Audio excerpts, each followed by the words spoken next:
محترم ناظرین، حضرت سیدنا علی المرتضیٰ شیر خدا رضی اللہ تعالی عنہ کی جان نثاری بے مثال تھی۔ آپ رضی اللہ تعالی عنہ حضور نبی کریم صلی اللہ علیہ وآلہ وسلم کے ہمراہ تمام غزوات میں شامل ہوئے اور اپنی بہادری کے جوہر دکھا کر آپ علیہ الصلاۃ والسلام سے داد پائی۔ اس ویڈیو میں ہم حضرت علی المرتضیٰ شیر خدا کرم وجہ اللہ کی غزوات میں شمولیت کے بارے میں ہم آپ کو بتائیں گے۔ آپ سے گزارش ہے کہ آپ ہماری ویڈیو کو آخر تک ضرور دیکھیں، اور اگر ہمارے چینل پر نئے ہیں تو اسی طرح پیاری پیاری ویڈیو حاصل کرنے کے لیے ہمارے چینل کو سبسکرائب کر لیں۔ پیارے دوستو، سب سے پہلے ہم بات کریں گے غزوہ بدر کی۔ رمضان المبارک میں بدر کے مقام پر حق و باطل کا پہلا معرکہ پیش آیا۔ بدر مدینہ منورہ سے 80 میل کے فاصلے پر واقع ایک گاؤں کا نام ہے، جہاں ایک کنویں کے نام سے بدر سے اس گاؤں کا نام بدر مشہور ہوا۔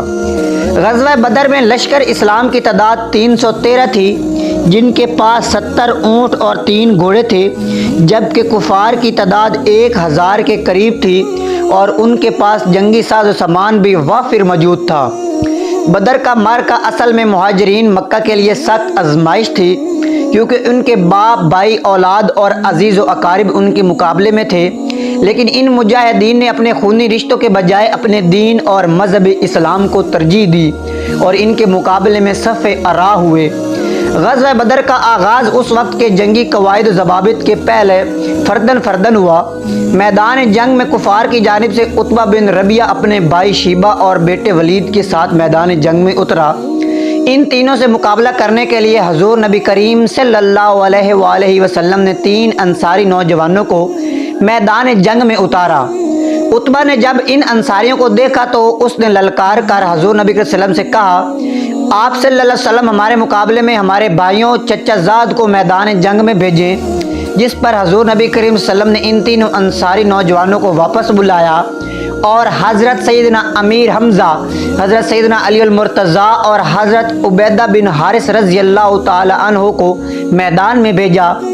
حضرت عبیدہ بن حارث اس وقت ضعیف تھے اور ان کی عمر اس وقت قریباً 80 برس تھی، لیکن آپ رضی اللہ تعالیٰ عنہ جذبہ جہاد سے سرشار تھے۔ حضرت عبیدہ بن حارث رضی اللہ تعالیٰ عنہ کا مقابلہ عتبہ سے ہوا۔ حضرت سیدنا علی المرتضیٰ شیر خدا کرم وجہ اللہ کا مقابلہ ولید سے ہوا، اور حضرت سیدنا امیر حمزہ رضی اللہ تعالیٰ عنہ کا مقابلہ شیبیہ سے ہوا۔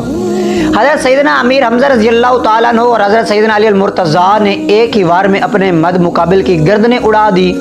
حضرت عبیدہ بن حارث اور عتبہ بن ربیعہ کے درمیان گمسان کا رن پڑا ہوا تھا، اور حضرت عبیدہ بن حارث باوجود ضعیف ہونے کے اس کا مقابلہ بڑی بہادری سے کر رہے تھے۔ حضرت سیدنا علی المرتضیٰ رضی اللہ تعالی عنہ نے جب دیکھا کہ ان کا فیصلہ نہیں ہو رہا تو آپ رضی اللہ عنہ نے آگے بڑھ کر عتبہ کی گردن اڑا دی، جس کے بعد باقاعدہ جنگ شروع ہو گئی۔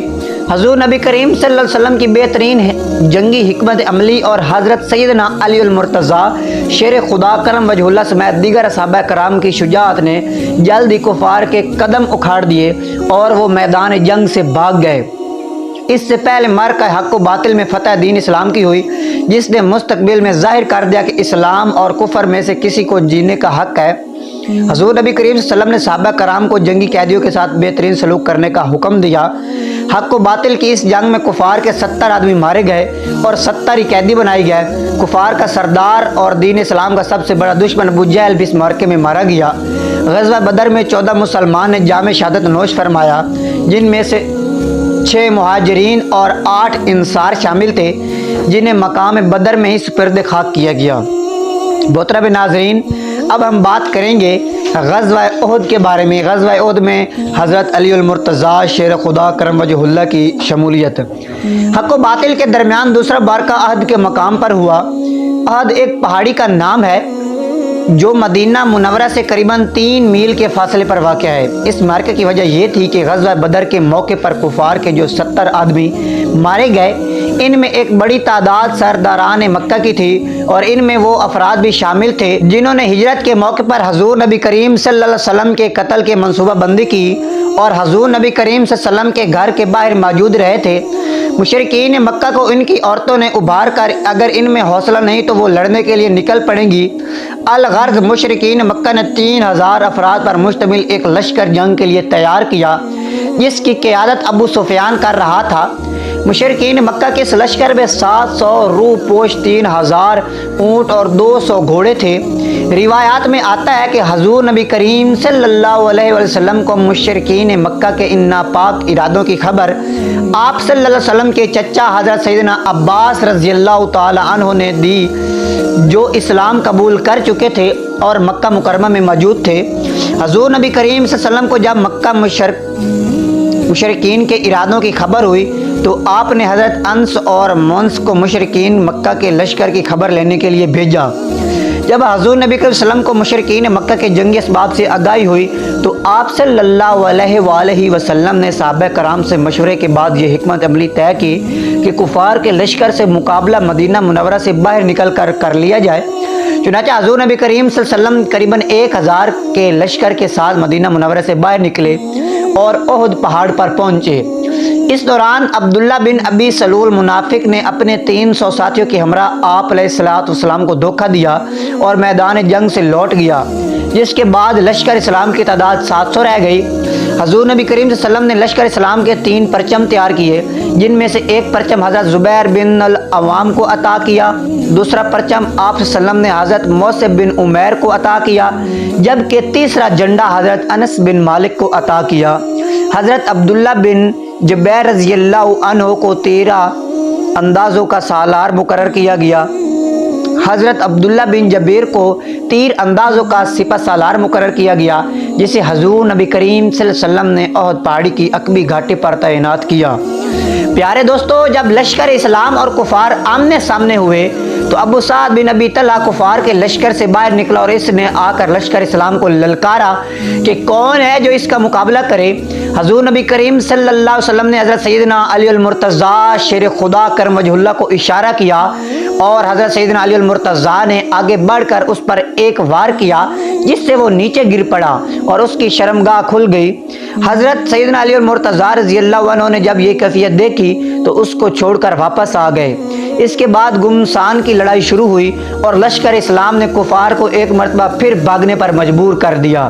اسی دوران حضور نبی کریم صلی اللہ علیہ وسلم نے تیر اندازوں کی جس جماعت کو احد پہاڑی کی گھاٹی پر تعینات کیا تھا، وہ اپنی جگہ چھوڑ کر مال غنیمت اکٹھا کرنے والوں میں شامل ہو گئے، اور خالد بن ولید کی سربراہی میں کفار کے ایک لشکر نے اس گھاٹی سے مسلمانوں پر حملہ کر دیا، جس سے بہت سے مسلمان شہید ہو گئے۔ اسی دوران کفار نے حضور نبی کریم صلی اللہ علیہ وسلم پر بھی حملہ کر دیا، جس سے آپ صلی اللہ علیہ وسلم کی حفاظت پر مامور صحابہ کرام میں سے کچھ شہید اور کچھ زخمی ہو گئے، جبکہ آپ صلی اللہ علیہ وسلم کے دندان مبارک شہید ہو گئے اور آپ صلی اللہ علیہ وسلم کو کئی زخم آئے۔ اسی دوران یہ افواہ پھیل گئی کہ حضور نبی کریم صلی اللہ علیہ وسلم شہید ہو گئے۔ حضور نبی کریم صلی اللہ علیہ وسلم کی شہادت کی خبر سن کر لشکر اسلام کے حوصلے پست ہو گئے، لیکن اسی دوران اطلاع ملی کہ حضور نبی کریم صلی اللہ علیہ وسلم زخمی ہیں۔ چنانچہ حضرت سیدنا ابو بکر صدیق رضی اللہ تعالی عنہ، حضرت سیدنا عمر فاروق رضی اللہ تعالی عنہ اور دیگر صحابہ کرام رضی اللہ تعالی عنہ نے حضور نبی کریم صلی اللہ علیہ وسلم کو اپنے حصار میں لیا اور احد پہاڑ کی ایک گھاٹی میں چلے گئے۔ حضرت سیدنا علی المرتضیٰ شیر خدا اپنے ڈھال میں پانی لاتے رہے اور حضور نبی کریم صلی اللہ علیہ وسلم کے زخم صاف کرتے رہے۔ اس کے بعد حضرت سیدنا علی المرتضیٰ شیر خدا کرم وجہ اللہ اور دیگر صحابہ کرام نے کفار کا راستہ روکا کہ وہ اس گھاٹی کے نزدیک نہ پہنچ سکے۔ ابو سفیان اس گھاٹی کے نزدیک آیا اور اس نے بآواز بلند حضور نبی صلی اللہ علیہ وسلم کو پکارا۔ حضور نبی کریم صلی اللہ علیہ وسلم نے تمام صحابہ کرام کو جواب دینے سے منع فرمایا، اور اس کے بعد ابو سفیان نے حضرت سیدنا ابو بکر صدیق رضی اللہ تعالی عنہ کو پکارا، لیکن انہوں نے بھی کوئی بھی جواب نہ دیا۔ ابو سفیان نے پھر حضرت سیدنا عمر فاروق رضی اللہ تعالیٰ عنہ کو پکارا تو حضرت سیدنا عمر فاروق رضی اللہ تعالیٰ عنہ بھی خاموش رہے۔ ابو سفیان نے آ کر نعرہ لگایا کہ سارے مر گئے، اگر زندہ ہوتے تو ضرور جواب دیتے۔ حضرت سیدنا عمر فاروق رضی اللہ تعالیٰ عنہ نے جب اس کی یہ ہرزہ رسائی سنی تو آپ رضی اللہ تعالیٰ عنہ نے با آواز بلند پکارا، اے دشمن خدا، ہم زندہ ہیں۔ ابو سفیان نے کہا، حبل بلند ہو گیا۔ حضور نبی کریم صلی اللہ علیہ وسلم کے فرمان پر صحابہ کرام رضی اللہ تعالیٰ عنہ نے نعرہ لگایا، اللہ سب سے بڑا اور بلند مرتبے والا ہے۔ ابو سفیان نے اس کے جواب میں کہا، آج ہم نے بدر کا بدلہ لے لیا۔ اس کے بعد وہ اپنے لشکر کے ہمراہ میدان جنگ سے واپس چلا گیا۔ غزوہ احد میں مسلمانوں کو بہت جانی و مالی نقصان ہوا۔ حضور نبی کریم صلی اللہ علیہ وسلم کے بے شمار جانثار صحابہ کرام نے جام شہادت نوش فرمایا۔ اس معرکہ میں حضور نبی کریم صلی اللہ علیہ وسلم کے ہر دل عزیز چچا حضرت سیدنا امیر حمزہ رضی اللہ تعالیٰ عنہ بھی شہید ہو گئے۔ حضور نبی کریم صلی اللہ علیہ وسلم نے انہیں سید الشہداء کا لقب دیا۔ پیارے دوستو، اسی طرح غزوہ احد کی جنگ ختم ہوئی۔ اس کے بعد اب ہم بات کریں گے غزوہ حمرۃ الاسد کی۔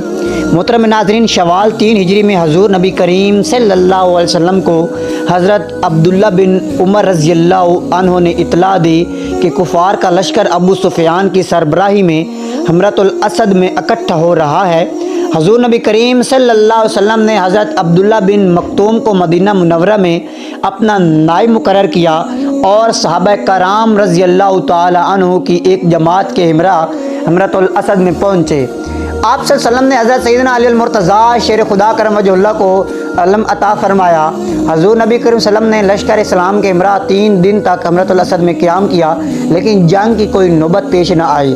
پیارے دوستو، اس ویڈیو میں ہم نے 3 غزوہ کا ذکر کیا۔ انشاءاللہ ملتے ہیں ہم اگلی ویڈیو میں۔ اگلے غزوہ کا ذکر ہم اگلی ویڈیو میں کریں گے۔ امید کرتا ہوں کہ آپ کو ویڈیو پسند آئے گی اور ہماری اگلی ویڈیو کا انتظار کیجیے۔ اللہ حافظ۔ اللہ پاک آپ کا اور ہمارا حامی و مددگار ہو، اور اللہ پاک آپ کو اور ہمیں 5 وقت کی نماز ادا کرنے کی توفیق عطا فرمائے اور اسلام پر چلنے کی توفیق عطا فرمائے۔ آمین ثم آمین۔